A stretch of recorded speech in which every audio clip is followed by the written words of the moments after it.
ভারতের মধ্যেই এমন এক রাজ্য আছে যেখানে দোকানদার ছাড়াই চলে কেনাবেচা, আর ট্রাফিক জ্যামেও কেউ হর্ন বাজায় না। অবিশ্বাস্য লাগছে? চলুন ঘুরে আসি মিজোরাম।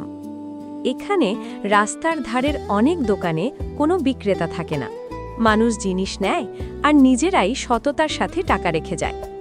রাজধানী আইজলে হাজারো গাড়ি চলাচল করে, কিন্তু হর্ন বাজানোকে এখানে অসম্মানজনক মনে করা হয়।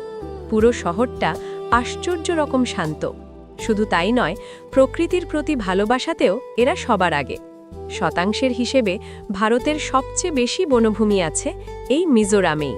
রাজ্যের প্রায় ৮৪% এলাকায় ঘন জঙ্গলে ঢাকা।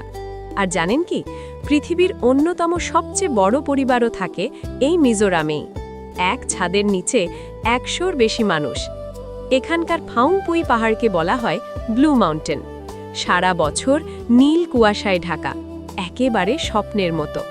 আর সবচেয়ে অদ্ভুত ব্যাপার, প্রতি ৪৮ বছর পর এখানে বাঁশবনে একসাথে ফুল ফোটে।